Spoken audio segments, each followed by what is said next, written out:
Hello, Mama. Welcome to another amazing episode of Mothering Honestly. Today, our guest is Celestina Dike. okay. So, please introduce yourself to our mamas. Tell us what you do. Tell us what you do as your profession. Is it business, ministry? Tell us everything about you. Alrighty. Hi, Mama. I'm Cels for short. The full name is Celestina Dike. I work as an employer brand manager, basically in corporate affairs division in one of the fintechs in Nigeria. What do I do for business? My husband and I run a garment factory. So we produce branded items for companies, we produce streetwears, and we have an Amport fast kaftan. Uh, Purpose, know God, make him known.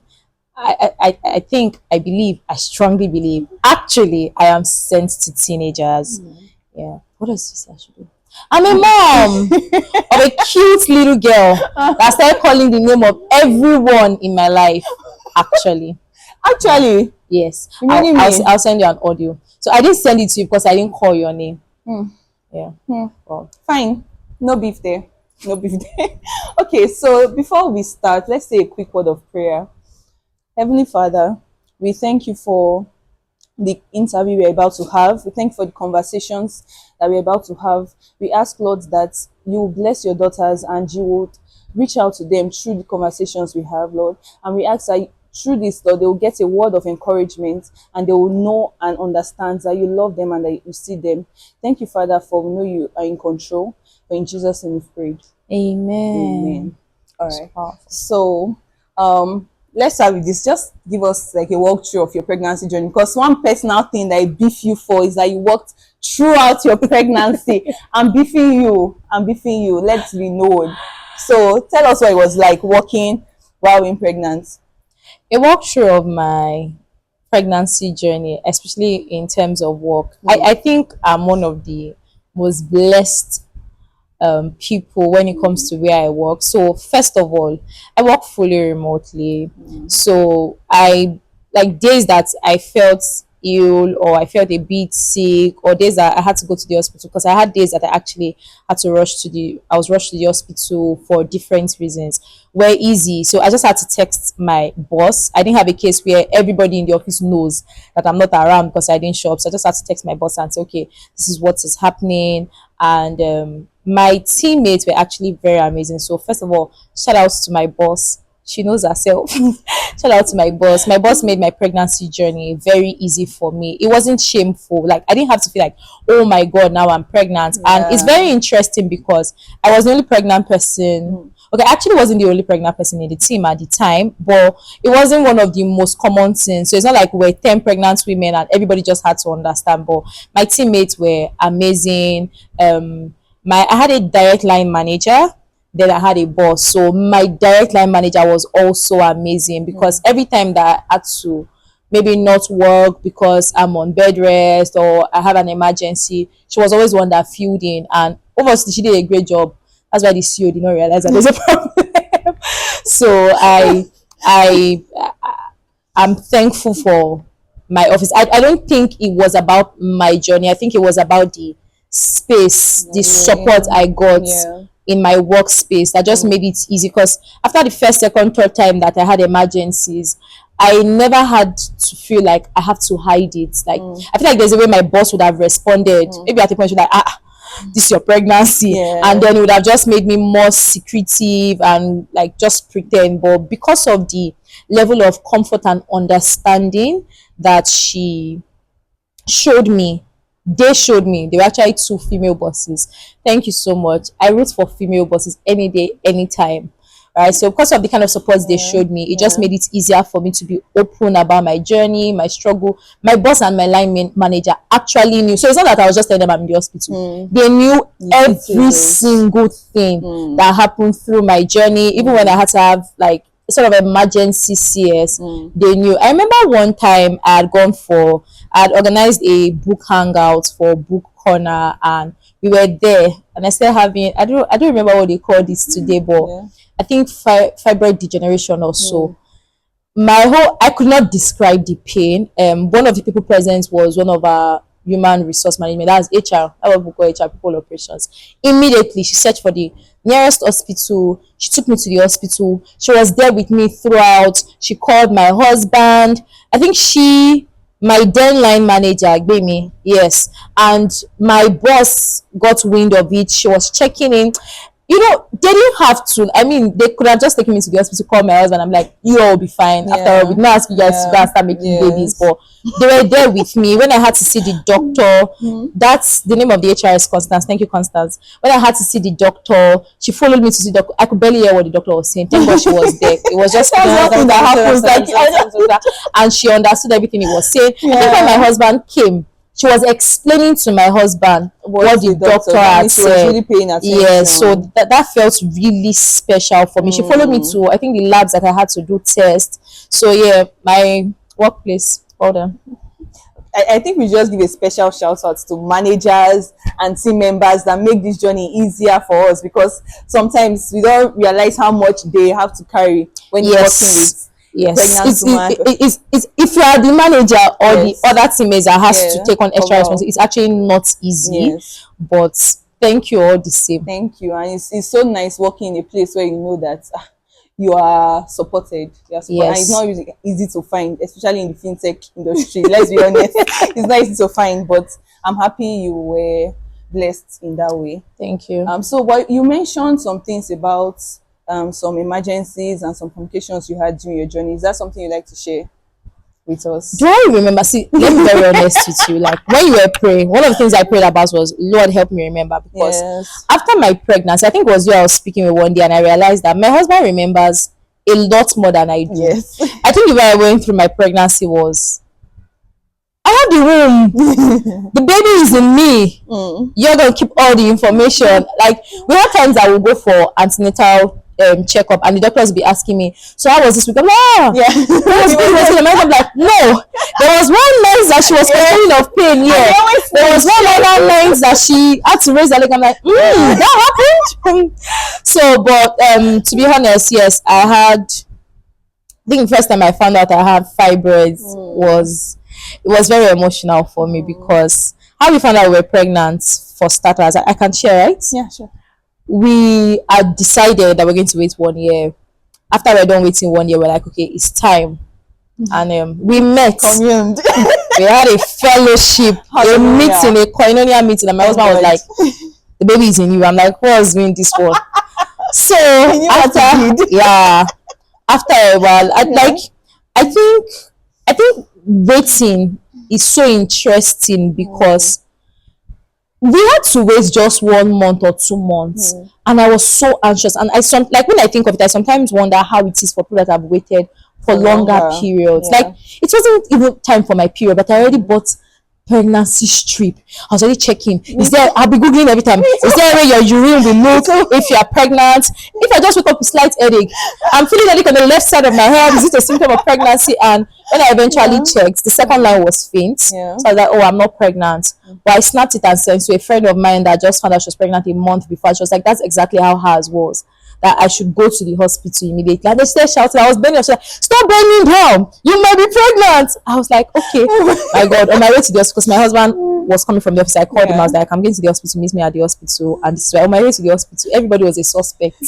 I was like, my Lord, please protect me. Let me be that I'll have accidents. They will not write it in papers. On our way to the hospital. So it's one thing that God has had to deliver me from. I'm going to deliver me from dark thoughts. I think that's why I was speaking with me this morning. And even God has been telling me for a while now, I have if I'm preempting something, I have the tendency to think towards the negative side. But interestingly, when we found out we're pregnant, I think that changed. I was happy. I already knew it was going to be, like, I just felt this peace that, oh, it's going to be a successful pregnancy. But I think my definition of successful pregnancy was no complications. So I was looking forward to everything. And then the first time I went for scan, they were like, oh, it's too early, come here. I think 12th week. Then we went to the 12th week, and then the guy does like this. Says, okay, I can see the first fibroid here. I can see the second. And like, when they say it as if, I don't know if you're checking me or someone else. Is it my result? And then it was like, you have to be extra careful so that the fibroid doesn't affect the baby. I'm like, sir, And then he was like, oh, you didn't know before. Did you see it in my document? I don't understand. Did you see it in my record? You supposed to look at someone's face and think, does this person know this thing? Yeah. Or I think that what he could have done is ask first of all, do you know you have fibroid? Because the way he started saying it, and it was like, you have to be extra careful. I didn't even know when I started crying. I was crying. I was just like, God, this was not the agreement. I don't know when I got that agreement though. But I was just like, God, this was not the agreement. Yeah. It was this like, because God had actually given me prophecies. Even I think before I got pregnant, someone in my church, one meeting, had walked up to me that God says that God is saying that if there's any fear you've ever had about conceiving, He wants you to know that there is nothing to worry about. So my understanding was there is nothing to worry about. So I was like, God, this was not the agreement we had. I actually cried. It took a while for my husband to realize I was crying, because I was crying silently. Like tears were just flowing. When my husband noticed, he was just like, baby, we're in this together. Don't worry. Stop.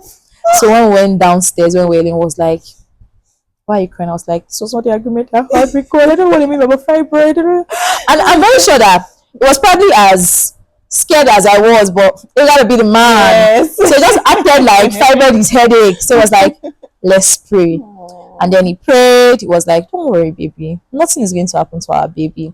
I think that is what gave me that does not mean that God not give me the reassurance, but I mean, that's why we have them now. So I just felt calmer. And so that was actually the cause of every time I had to rush to the hospital. The first time was, I think, by the 5th month. My pregnancy first trimester was smooth. It was like, I had a friend that were pregnant together, and she's been on your show. She'd be like, Cells, where do you have so much energy from? Because at first trimester, she was always having heartburn, she was always tired. There were days she'd be in my house, she's sleeping throughout me. I was following my friend for house hunting.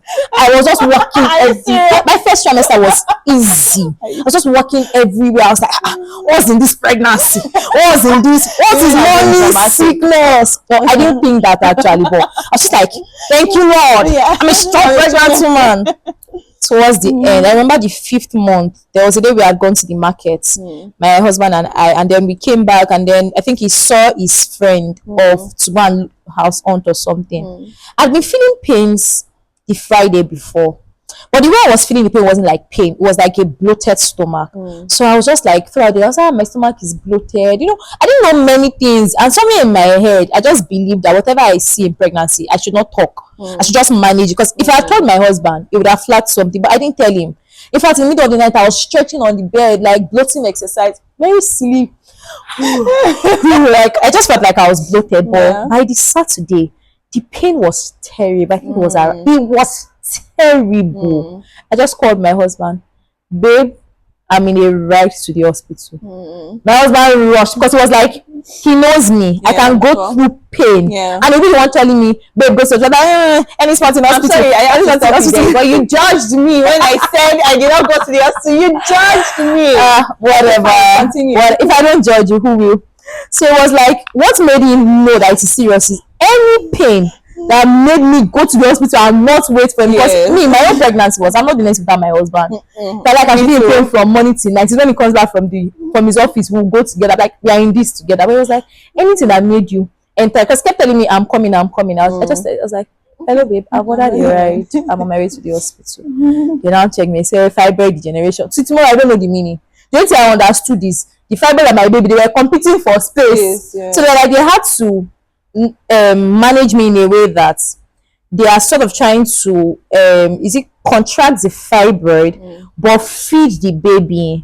So it's like blood vessels can either flow to the, like maybe blood can either flow to the fibroid or flow to the baby. So they have to find a way to manage it, that whatever they are doing is flowing to baby. All those English and I don't understand. All I know is I was sleeping in the hospital, my husband was sleeping beside me, more like on the floor. My baby is fine, and I texted my boss, this is what is happening. And actually, you have to ask how long. Like, there was no time they asked me, so how long will you be in the hospital? There was no time they asked, like, all my boss just made sure there's an HMO cover. I think I remember at the time I was like, oh, see the issue I'm going through. They are telling me something about semi-private ward, and she called my HR to upgrade my plan. Like, I was just are you getting the care that you need and everything? So the fiber was majorly what led to my emergencies, most of my emergencies. That's it actually. I thought you were going to actually how do I put it now? Just ease into receiving the news of, that you need to get CS. Oh, that was an entirely different one. It wasn't even, was it about the fibroid? So towards the end of my pregnancy, like after that time that I had been rushed to a hospital, I was rushed to a different hospital on the island, and the doctor, I don't even know what it's about that doctor. Very big hospital. The doctor did not ask me what drugs I'm on. Yeah. He did not ask me if I knew. Like, he just acted like I would be heavy, Yeah. and I've not done anything about my Yeah. pregnancy. Like, he treated me like I was a 1-week-old pregnant woman. So he checked it. The cause of this is fibroid. This is the drugs you take. See you next week. I was like, okay, what do you think my husband have been with our lives till this point? You don't think we've been visiting? Yeah. Like, you didn't think to ask, what's your history? Yes. What do you know about this? Are you on any drugs for this? What are you currently on? What is your doctor saying? He just did his own. Yes, yeah. For me, it was very careless, Yeah. but thankfully, I mean, I work remotely, so I had the time. The next Monday, I packed all the drugs and I went to the hospital I go to, and I showed the MD, like she was one attending, like, these were the drugs. And she picked one, she was like, why would they give this to a woman that is over 33 weeks? Blah, blah, blah, blah, blah. It is wrong. And I was like, ma, what do you mean it's wrong? She was like, yeah, people have been doing this, but new research has shown that I think 30th week, because you're not meant to give it to pregnant women. So remember, I was just like, I know that if I had taken, God would still protect me. But I was like, thank you, Jesus, for the wisdom to bring it here. Yeah. So when she checked my BP that day, she checked my legs. She was like, I'm having edema, and my legs were really swollen. It looks like my BP was getting a bit high. She gave me some drugs for my BP. She started telling me that there's a high chance that you won't give birth through vaginal delivery, that you might do CS. And me, my understanding then was the testimony is bigger when you do normal delivery. I don't know why we call it normal delivery. Yeah. But like, for me, I was like, testimony is bigger that way. So I was like, don't worry. If anything, the baby will come out before you give me CS dates. One day, we went for normal antenatal clinic and checkup. I think we use the same facility, right? So every time you go for checkup, they take your urine for urinalysis, they do everything. And then I was just showing into Dr. Etim's office as per my normal. I frustrated Dr. Etim's life. I just walk in there, ask him unnecessary questions. He would just laugh. I just throw in normal, like, I'm here again, let's do it. And it was like, we have to keep you. Keep you for what? I even thought it was a joke, because it was like, your protein is 3+, and that is too high. So I was like, my protein is 3+. Maybe it's because I ate a lot of fish this week. My husband was like, cells. Are we serious?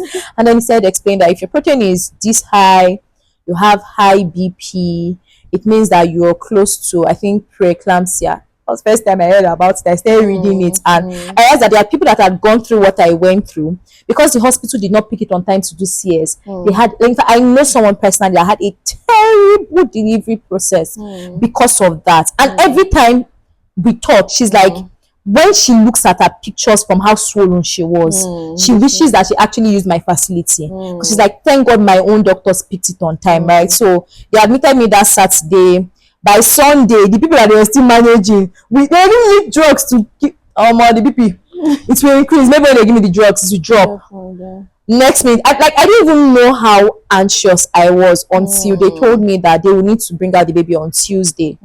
So my friends then, I had like 2 very close female friends. I told them, and they were like, do you need me to be in the hospital? What do you need? Like, I remember the message I sent to them. What I told them was, I am happy, but at the same time, I am not mentally ready to give birth. So the fact that I felt like I didn't get the choice. Like it wasn't I entered labor, or even if it was going to be CS, it was like it wasn't elective. Like my husband and I did not sit down and say this is the date. We just had to, out of fear and emergency. So I felt somehow, but at the same time, when I think my dad-in-law called me, my mom-in-law was there. My mom-in-law is amazing. From the moment my husband told her that I was admitted in the hospital, she was supposed to be in church that Sunday for a women's something, and she's women leader. She came in, and my mom-in-law doesn't talk a lot for when it comes to advising for mothering, and I know, like, I didn't notice it on time, but she gives suggestions like they are just suggestions, and she's not expecting you to take them, but she's hoping you take them, right? So when she came, like, she was just so silent, and it was weird because on and on she talks. When I say she doesn't talk, like, I mean in terms of pregnancy. Me and my mom, we're great for each other. But I think my dad in-law called me. I actually call them my dad and mom normally, so that's how I'll continue. My dad called me and he was like, there's nothing to worry about. And he explained to me that there's no such thing as normal delivery, that a lot of people have stigmatized CS, but he hopes I'm not trying to stigmatize this, that the important thing is me and the child, we are fine. Then I called my mom. My mom, on the other hand, I know has been expecting that it's CS. Like, from the moment I started telling her the different challenges I was having, so I said, "Are you rich?" I said, "No, mommy." So I now explained what was happening. She was like, "Tell the doctors to do CS now." The mother was like, "Oh yeah, it's just easy." Right? She was like, "That's the best thing." Yeah. But don't worry, you and your baby, you'll be fine. I have been praying for you. It's like, thank you very much. So everyone around me was supportive. I don't think anybody ever made me feel like, why CS? Right? I don't think it was even a thing. I think if there was anybody that had any feeling or thought, it was only me. Because I realized that I think my husband, from the day they told him I have fiber, was already like, we're going to do CS. My wife is not going to go through, because I've been told that there's a way, like, kind of fibroid and the position the fibroid will be, that trying to push would actually be harmful to the child, right? So I think when we were giving that information, he had decided that was going to be CS, but he didn't tell me. But me, I decided that it was going to be a big testimony. That when the fibroid was blocking it, I pushed and it pushed away. Forget about it. I gave it such a beautiful baby girl. So yeah. Okay. Well, I think you've already mentioned like what the kind of medical care you got, but apart from them noticing that you were tending towards preeclampsia and deciding you need to do CS and drugs and all that, how do you think that they eased you into the process of getting CS? Because CS is actually a surgery, it's not just it's a procedure. So CS is a surgery. That's what I'll tell you. It sounds like CS. To answer your question, I think so that I will not have heart attack. They didn't really tell me what it means. I don't think like I had support around me. I don't think anyone around me knew what I really went through.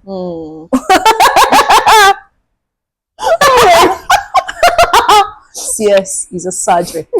Anyways, so I think that doctors are politicians. I think that they give you the level of information that they think you just need to know, not what you actually want to know. Because it's when you go through the process, you now start feeling like, they should have told me this would be painful. They should have told me this would be like this. But I feel like for them, because they've done it many times, they would rather when you reach there, you see it, than they tell you and then you back out or you get scared. I want to believe so. But one thing they did was they put me on, what's that thing called? I can't speak a lot of English. God bless you. I can't speak English. Sorry. Anesthesia. And the doctor that was going to give it to me came to me, was like, how that doctor even say that? I'll be your husband for the day. I'm going to give you anesthesia and I'll be the one there with you. The biggest problem for me was all this men will see my body. Anyways, they gave me something to numb the pain from my waist down, and they inserted, I think, catheter, that thing to take urine straight from my bladder. I was still smiling then because thankfully, initially I didn't want my close friends to come. That was Sharon and Teresa. They were like, they want to come, but I was telling my husband that I don't think it's necessary. My husband was like, I don't understand you. A lot of people offer you help if they want to help. Talking about help, I'll go back to how Sharon really helped me during pregnancy. So I told them to come around. So they were around, and I realized how warm it felt for me. It was, people were around. I only remember them because they're my girlfriends, but there were people around. My mom-in-law was there. You look like I was the only one that was pregnant or giving birth in the hospital that day. It was a really beautiful experience for me before I entered. I swallowed spit, Abby. Now when I was entering, before then I'd curated, within the short period, I'd curated songs I wanted to listen to. But my mom-in-law, my husband and everybody had made sure I was not with my phone because my BP kept increasing. With everything they were doing, my BP kept increasing. Even during my delivery. And they were so confused. It's like they'll give me a drug and only for that period it will drop when they come back. And when you look at me, I seemed normal. Like I to the best of my knowledge, I wasn't anxious. So my mom was like, I should take away my phone. You know, first of all parents believe that phone like, is the beginning of your problem. So she was like, I should take away my phone. I should stop being online. That it would help me relax. So, but I created a playlist. So Teresa, my very close friend, asked me to send the link to her. So I sent the link to her, and she gave them my phone. So the phone was playing the music by my head as they were doing whatever they were doing. Maybe people have not done it before, but they had told us before that if we want to play, like anything we think would make our delivery easy, if we want to play music, that we can play music. So they were playing the songs, and I was just listening. And after I said my daughter's voice, I slept off. Yeah, I actually slept off. I was like, the place was cold. So when I came, my husband was surprised. He said my whole body was cold. He was scared. Right, I slept off. Like actually, I didn't even know that was what was going to happen. I just know that after they brought her to me, like after they brought her out, they brought her to me. I just held her. Like I was so happy, and I slept off. And when I woke up, these people gisting on top of my head. Like gisting.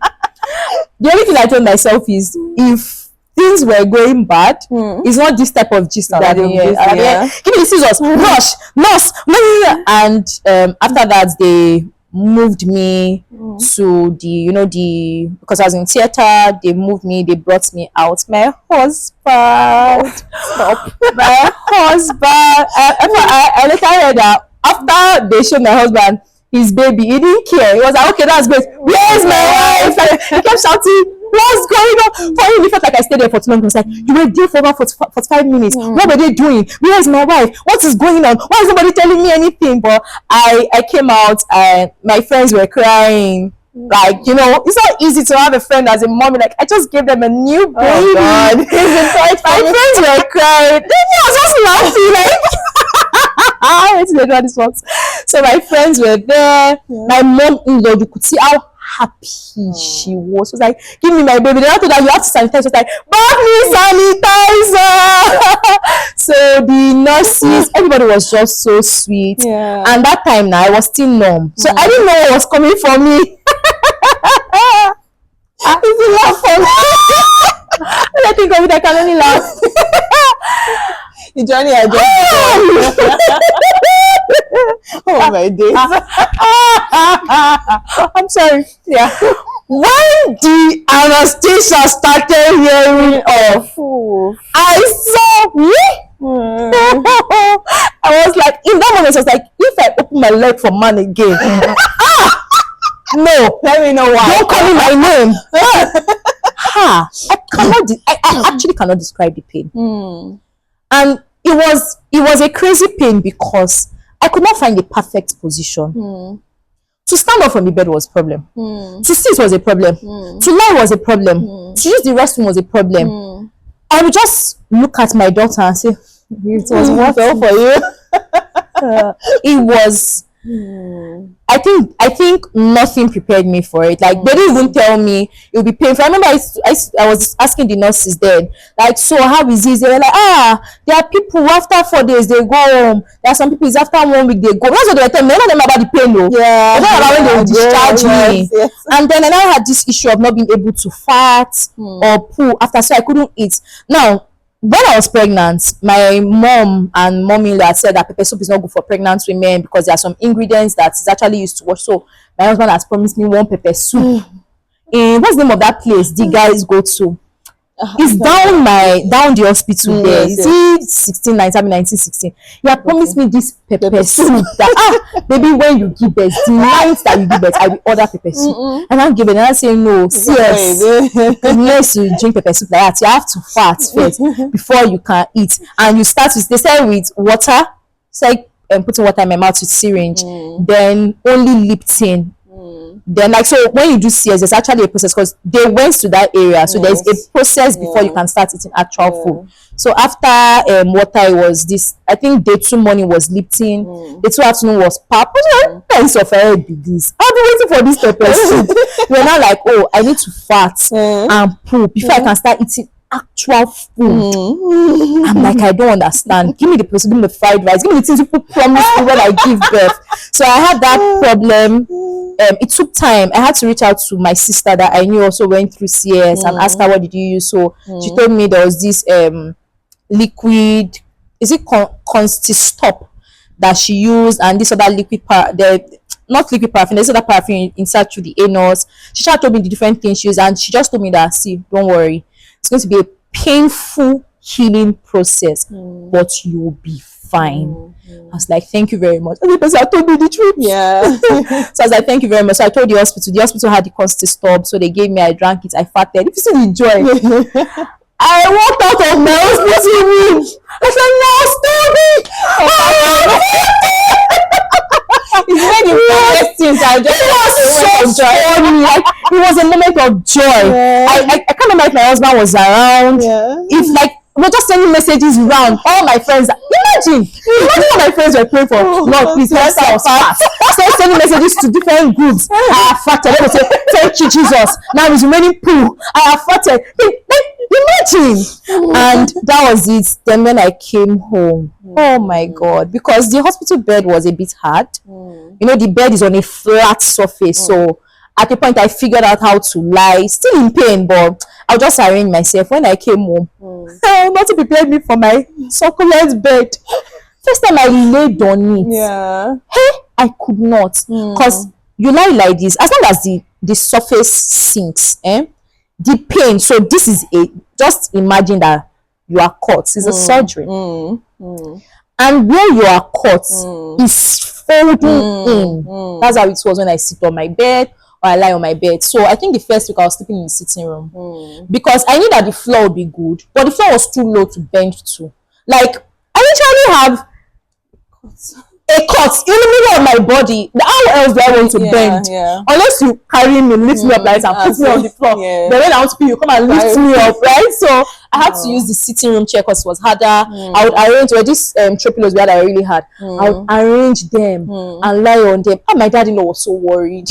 And when he was like, go inside, they call me a Masiridia in my husband's family. That means our husband's heart. Oh God. So like, Masiridia, go inside. Daddy, this is the only way I can lie down. This is the only way I can sleep. Like pele. So that was actually nothing prepared me for the pain. But we give God the glory. I will give birth again. In fact, for clarity, it's my husband that reminds me that I said I'll never do this again because I'm the one pursuing it. But let's forget that story. But how long did how long did all that last? Like the pain, how long did it take you to heal, and what was the process like? I don't exactly remember, but I will use 6 weeks because that's what I saw online. To be very honest, I think at a point it became so normal that I blocked it out. I have a terrible thing. If I actually want to deal with pain, I block it out, right? So I think at a point it became so normal that I blocked it out. But I would say give or take 3 months. Okay. Like by the 3rd month, I could still feel the pain slightly, and then months after, it's from time to time still the line itches. It scratched me. But they explained to me, because there were times that I would think I'm not in pain, but there's a way I will bend. So they explained to me that the outer one had healed, but you know, my uterus was cut inside now, but the inner one was still. In fact, they've told me that the inner one actually takes a year, 18 months, 18 months to 2 years to properly heal, actually. So so I think maybe if something ever happens that someone hits me there hard, I'll probably feel something. So what of healing emotionally, or did you feel any form of actually knowing that you just had CS? How did you feel? Had you already got rid of that feeling of CS was not normal? I think that I didn't have time to dwell on it because there was nothing around me that made me feel that way. Like there was never a time that anybody mentioned you that didn't do normal. I feel like sometimes the reason it's harder, well, there's ourselves, right? I mean, if maybe I had gotten it out of my head early enough, and then nobody made it look weird. Basically, I remember when I've actually been blessed with bosses. My former boss from when I worked in agency visited me and she asked me, was it CS on my, when I said so, she was like, oh my dear, I'm so sorry. She started giving me advice and tips on how to manage because like she did CS too. She was the first person that visited me that made me that made me understand the importance of when you visit a new mom, buying things for the mom. But every other person that visited was buying things for Dawn. Yeah. But when she came, she bought custard, oats, 3 ground milk from the I was like, yo, that's my mama. I actually call her Sheyi Mama. Thanks so much, Sheyi Mama. I call her my mom too. Today, you seem to have a lot of alarms. I call her Sheyi Mama. So she was the first person that actually like showed me that beyond the fact that you gave birth, you are a mom. And you are seen too. That's when I say the first person, I mean the first visitor in my house. Of course, they made me feel seen. Kudos to my mom-in-law. I think my mom-in-law is so amazing. Like she's such an example for me of how I should be. And I've always felt like I would actually treat every daughter-in-law like my daughter. But seeing it play out and making me realize that it's not a thing for my generation because prior to marriage, there's an idea of mother-in-law that I've been so like people had even told me, don't worry, but don't worry, your own will not be that bad. Thankfully, I am a Christian that knows my Bible, and I think the Holy Spirit had made me understand something, that how you enter into somewhere determines what you receive. Like if you enter into this marriage thinking this woman will trouble, you will start with trouble even where there is no trouble. You approach her with that mindset. So it made me take her as her. Like she is not perfect. She's not going to say because I want to love my daughter-in-law, I should pretend. My mother-in-law is amazing. Like my recovery journey after I gave birth, guys, it was after she left. I knew what being a mother is. From day one, from the hospital, my child did not sleep with me. First of all, the one in the hospital, my child actually slept with the nurses at the nurse station. Kudos to my hospital. So my mom-in-law was like, I wasn't sleeping well, and she feels like if the child sleeps in the room with me, I won't sleep well. So she told me, like, hope you don't have a problem with me giving the babies to the nurses. That's their work. I didn't even know it was a thing. No, that they had a court in the nurses station for that. So she gave the baby to them, and she was like, I want you to sleep. You have gone through a lot, sleep. So I slept. When we got home, from the day we got home, she would tell me, you have breast pump. As long as there's milk in the freezer, forget about it. So she and her husband were taking turns to take care of the baby in baby room. Me, the only thing is, because I had to express, because I think new mom instincts, I was almost always awake when my baby was awake. I just was not giving the responsibility of catering for her at night. So daytime she ran over to me so that she can rest because she didn't sleep throughout the night. And she did that for 3 months. And when she left, I cried. But she made so I think it made the healing journey not feel too cumbersome because I only had to focus on me. Her being in the house meant that she cooked, right? So she was cooking. Even my husband enjoyed. Because if she was not there, it's me and him that would have suffered it. So you'll be seeing back. So she was cooking. We had someone that was in the house. She would bring her husband to join to do a mugo. My daddy-in-law too is such an amazing man. Like, so they were cooking. They had someone that was cleaning the house. My own work was, in fact, if I had to do anything, everybody would complain. Sales, what are you doing in the kitchen? Sales, sales, rest. Like my husband till tomorrow believes that I don't like to rest. Sales, rest. There are people to help you. But I don't like the pepper soup you are giving me, mommy. And that pepper soup is a go. Next time, give me pepper soup. She was like, pepper soup is for healing. But it's different. It did help me, to be honest. Like when I take it, I will notice that it's flushing things. But still, put more Maggi and salt next time. Sorry, my dear. And for me too, they always reduce the salt in my food because my feet were swollen. Oh my god! I don't understand that salt. I like it well now. That is my healer. Thank you. That's what you are thinking of. That will help me. Oh my god! My husband snuck me out one day to go and lick ice cream. My mother say he just gave birth. Somebody that just gave birth, you know, to lick ice cream. Thank you very much. My husband actually also snuck other food for me one day. I was like, I want salt. I want salt. We are not saying do that, so it's not good. Do it. Follow the advice and all that. Great. Okay, but how did this experience shape your mindset towards motherhood, and how you saw motherhood. Let me put it that way. I'm thinking first of all about I saw motherhood before. Interestingly, I have helped my sisters. Okay, it's only one sister that I'll say I really helped her. My sister in Benin, and I thought I knew what it was. Because when she leaves the boy at home with me, I'll feed him, change his diaper. I feel like it's always easier when somebody else. I was like, I feel like to take care of the child about it. My sister's baby, other baby, it's so it's not like that when you are the mother.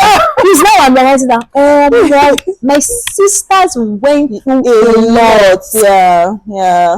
Like, and that little thing I was doing, just like she knows that she's going out and her child is fine. Like it made a lot to her. Like when she told me thank you, like thank you for what? I made some more as I meet her. I gave him sorry, like, but they went see. There's nothing like being the mother. And the father. Thanks to the present dads. Yes, present dads. Okay, special shout outs to please. My husband. Oh God. Like I said, that pregnancy, the baby was in my womb. My husband knows every other. It's like I used to tell my husband throughout my pregnancy that I don't know how single mothers cope. Yes, because there's nothing he did not do for me. When I mean nothing, like nothing he did not do for me, including washing some things. Like nothing he did not do for me, like plates, plates, clothes, things like that. And my husband, thank you so much. Like I when I think of everything I went through, the pain and everything, I realize that the reason I can consider doing it again is because of the person I'm doing it with. Actually, thank you so much. I really appreciate it. I think it was much later I realized that he had to suppress a lot of emotions he himself was going through. Because it's one thing that happens with that. I had support. My husband was there. My girls were there. Sharon! Like Sharon would come and cook for me. Like when I say cook, not cook for me to eat. Family cooking. Because I'm actually very finicky about who cooks my meal. My mom-in-law tried. Thank you very much. But she did not put salt and Maggi. So you know how that went. So she would come, and thanks to her husband for allowing her, she would come, she would cook for me, like fill up the house, soup, stew, and it was so like gifts was there, was there. Like if I crave coconut, if I crave sand, like during my pregnancy, I think God sent that to me. If I'm craving sand, I'll just text me after you cook sand. They say, hey, I don't have place for freezer. Anything that I was craving throughout my pregnancy, and it was, we didn't even realize that that's what was happening until after. I just realized, you won't be bad to eat spaghetti. I just take in there. Do you have spag? Say yes, I actually have. There was nothing. It's not like that anymore. There was nothing. Like if I just said, do you have this? And there were times that I just wanted to eat a meal that I wasn't the one that prepared. Yes. So Ella was always there, Sharon was there, Theresa was there, Gift was there. So I had my community. And I wouldn't say my husband did not have his community. I just think that men deceive themselves that how they show love is different. So for men, they think that as long as busy picked up, I say, I said that God is for them, they think that is just enough. I wish that men would be more honest with themselves. I hope that our husbands are more honest with themselves when they need to, and I wish that other men will learn to do beyond just like if a man tells you my wife went to the hospital yesterday, it's not enough to just say, okay, what's the doctor can't say. A week later you can ask. So that thing you guys want to do, ask what do you need. Yes. Forget about what you need. They're not gonna say anything. just pick up on what it is. Like my friends did not ask me, what do you need? And I said, I think I need someone to cook. What Sharon told me was, if you ever need somebody to come and cook for you, I'm here. So I think that the men can do things like, I think I read it somewhere. They are the hospital. You know definitely that we need someone to run errands. And like what happens for the men most times is they are the ones running the errands, and their wives need them because I don't understand why my husband has to be my side. We are in this together. So my wife is like, stay with me. Your mom is like, or the nurses are like, oh, we need to get formula. We need to get this. We need to get that. At the same time, he's the one going to the house to make sure that the house is prepared for them to come back home. At the same time, he's the one responding to all the friends. So how is she now? Oh, she just sleep, oh she dey snore, oh she dey dance. So I think that what the men can do, okay, what you ask me is about mother, I'm talking about fatherhood. What the men can do in cases like that is just pick up on it. When you go to the hospital, just look around, just ask Angarafa. The pikin they saw, I know they saw, could they say any form, okay, may I go buy am? Okay, where your cat? After you don't chop safe. Like or you come, we'll go out. Say sales no verse, we just need for 10 minutes. May self go, may self born, may self rest. Do you get? So if men can be more of that for themselves, I had my female support, to be very honest, and then I had my mommy-in-law after I gave birth. So how did pregnancy and motherhood change my perception? It made me understand that, first of all, you're not the mother if you're not the mother. In terms of that help that you're helping cater for the child is great from the outside. When you born, you don't know. Okay, sorry. Forgive my English. So when you put you find out, you find out for your what the elements. And then I think it also made me give my mom more grace. Yes. And not more grace as per I knew how she took care of me and I was giving her grace. It just made me see her as a hero. Yes. It's like you went through this. You went through this. Well done. Like, and then it made me understand why my mom-in-law is the way she is with her children. Right? Like my mom-in-laws or moms or dads are like, I don't want you to do this, I want you to do that. Like they can be extreme, but you know what I want you to do better to that girl. She wants to come tomorrow and tell me that she wants to marry before she does her PhD. Yeah. You do masters, you do MBA, you do PhD before you follow any man. I've spoken. Like you now. I'm forget about it. And of course, you're a tech girl. I know you don't know it yet. I know you she's a ballerina. She's a ballerina. She plays the piano. She speaks Spanish and French fluently. Fluent, okay. Yeah, very fluently. And our local language, of course. No, she doesn't need to know too many local languages. So her local language, Yoruba, of course, because I mean she's in Lagos State, and a bit of my own language, which is Isako. But Spanish, French fluent, German beginner. And she plays the piano. She actually plays the piano excellent. I'm speaking future tense, by the way. And she's a tech girly. She wears these round glasses, not because she has eye issues, but just because of screen.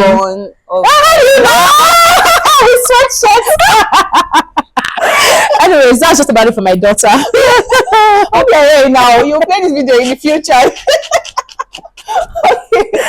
think it was another thing I didn't even mention that happened to me during pregnancy. I understood what mom brain is. Oh yes. I don't think I was creative during my pregnancy. It was like my creative juice disappeared. I feel like I'm even still recovering from it. Same here. I was forgetful. I wasn't as creative. I wasn't as productive. Like I had to get to a point where I think that you think I watched to the end, but that was because I was just scaling through. Like I had to get to a point where I told myself, cells. You know, many people say I advise them that you are doing a lot of work. It's because I had to advise myself first that cells, your body is doing a lot. Give yourself grace. I actually experienced what mom brain is. Okay. Well, what was the role of your faith and God? In fact, I know everything is in Him, but like, how exactly did that play out for you? Well, shout out to my pastor, Pastor Ada. So first of all, found out that we had fibroid. My husband prayed. Then he shared with. I think we waited to go home before we shared with his parents, because my parents are more finicky. So we shared with our pastors. Our pastors prayed for us, and our pastors were so present. Every time we went to the hospital, they'll send us a word of prayer. There was a particular night my pastor came to the hospital at 11 p.m. to pray with me. Then my pastor was there on the day I actually gave birth. He came and he prayed with me, and he had to leave because someone else had lost her dad or something. Like, imagine life of a pastor. I said, this one was about to give birth. And then like, so faith, first of all, there was God holding me and my husband, and it's not just in terms of the complications, in terms of provision. Like, you think you have everything figured out until there's a baby on the way. All your calculation will scatter before your eyes. And that time, because my office, they do was performance bonus. So how you perform is it's in places how they pay. What was I performing? But a lot of interesting things happened. I got a salary increase the day after I gave birth, out of the blues. There was no, I don't think they had announced anything. I just got mail. So my salary after I gave birth was a higher salary. So these are just like by the side. But my point is, we had God. Like we could, like God taught us with my pregnancy journey that if you would leave it at His feet, Yes. He will handle Yes. it. We did not know the day we were giving birth, obviously. Imagine that we had planned according to the day we are giving birth, but God handled everything. Yeah. God provided for us. We are just, I think I just rented a new space for our business shortly after I got pregnant. So like there were many responsibilities, Yeah. but God kept providing. God kept showing up. I remember my dad-in-law told me something. He said when they told him that I had to do an emergency CS, he prayed that when he slept, God told him, it's a thing of joy. It is a new dawn.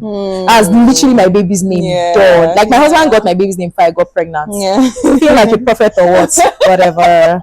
So my pregnancy journey from the beginning, like you are not even pregnant. He has gotten the name. Then our other friends that were going to be pregnant around the same time, the year he came, she was like, guess what my baby's name is? She was like, Dawn. I was like, you said what? So that's what happened. I Yes. think I had about you like, oh, what conversation?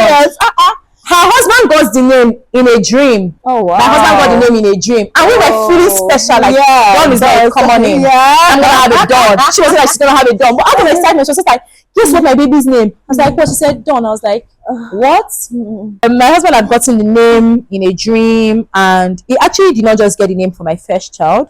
He got the name for our children. Like, so God told him what all our children represent and gave him the name for the first child, right? And same thing happened with my friends, family. And when she was sharing, we were excited. I was like, people are not going to believe us that we not plan this because we gave birth a week apart, 5 days apart. I'm sure everybody that hears done and they're like, you guys are so great friends. Who does that? We do not really know. The names are prophetic, and for us in our individual families, like the names were very prophetic for different things we're going through. But the name, like God is so interesting. Two of you decide to come together and give birth. You did something. Fellowship and communion. To give birth, but God uses the opportunity to communicate to your family that I'm here for you. So faith was such a big part of my pregnancy journey, and not just faith in terms of how we held on to God, but even the community God placed around us, our church. Oh, my church people are so amazing. They treated me so specially when I was pregnant. I need to remind you all, I'm still that person.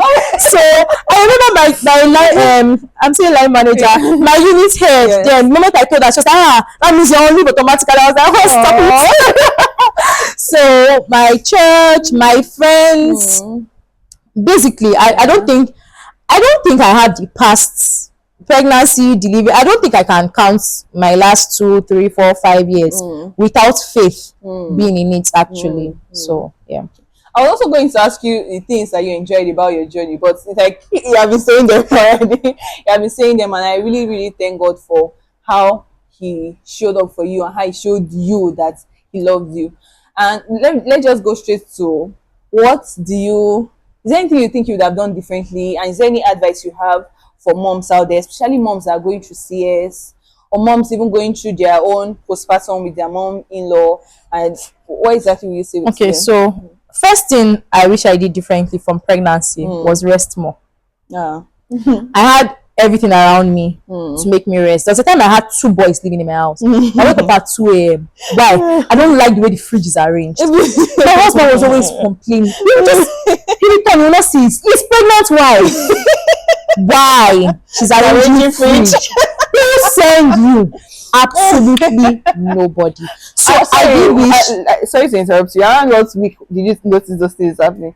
I don't even think I know. So I have a normal natural problem. This thing I'm talking about is something I do with or without pregnancy. Okay. Yeah, like I'm working on it now because I'm learning to rest more now. But if I look at a space and I'm managing myself, I've told somebody arrange it, person arrange it. So even in like when I was single, I wake up in the middle of the night and rearrange when I say rearrange my room, if my bed was facing this way, move my bed to face another way. In the middle of the night, move my fridge. Like it's just better in the middle of the night so that you can sleep. Wake up at 6 a.m. and look around and say, I wake up in a new room. So it was a problem I already had. Like it was a problem from when I just got married. My husband used to beg me, please. I married a wife. I not married like there's somebody to clean. Yeah. So it was a problem normally. Yeah. Well, maybe it was more around the second trimester. You know. I don't know. And I used to spit a lot. I had a spit cup. Let me tell you a joke. I had a spit cup. One time, my brother, I don't want to say of blessed memories. My brother Daniel. Hi Daniel. He didn't know it was a spit cup. He just came back from school. The cup looks cute. It's collapsed and expands. So just carry the cup and say, this cup, boom. His spit just with Jesus joy in my heart, I was like, that's my spit cup. It was one of the craziest, funniest things ever for me. I always go about with a cup. Yeah. Like I just like I used to watch it. I was like, wow, so this is what it's gonna be like for me. I'm just gonna be spitting, and I always wondered, like, but you weren't spitting like that. I didn't spit at all. It didn't happen for everyone. Still thinking about like what happens. Is that like the spit is a lot like what causes the spitting? Because I can't really explain it. There was just always spit in my mouth. Yeah. And the spit was too irritating to swallow. Okay. So you say it's like the taste or just the feeling like the feeling like you just can't, unless you want to prepare yourself for throwing up. You just can't take it back in. Like your whole body cannot your first instinct, first, second, third, fourth, fifth instinct is not take it back in. You think if I take it back in, I'll throw up. So I had spitting. I had like terrible belching. So from the second trimester, especially if I eat bread. There was a day it was so bad. I ate toast bread, like just one set of toast bread. I was admitted in the hospital. It was so bad for over 24 hours. I couldn't take in any other thing. I don't know what the problem. Whether the bread, like I couldn't throw up. I couldn't take in water. I was so uncomfortable. I had to go to the hospital because I had not taken anything. They had to give me. They created an IV line. They gave me drip to first of all like rejuvenate my body. Then they explained, there were some explanations for it, but the key thing is that my daughter that thinks that she has a right over her life was pressing my lungs and everything. So I belched a lot. I spat, I belched a lot. Like when I gave birth, I just realized that I'm not belching again. No, I had a spit cup. And I drank ice block water. Precisely. Me too. If there's no ice in it, I'm not drinking it. Yeah. So what could I have done better? I could have rested better. Yeah. I could have researched better. I mean, when they told me I was doing CS, I didn't bother checking. I just felt like people have been doing CS. I'll give birth, I'll be fine. In fact, I thought in my head, I actually thought CS is the easy way out. Like they just cut you, bring out the baby, and you'll be fine. I think it didn't occur to me what cutting you is, because I had never been in any form of surgery, not appendix, nothing.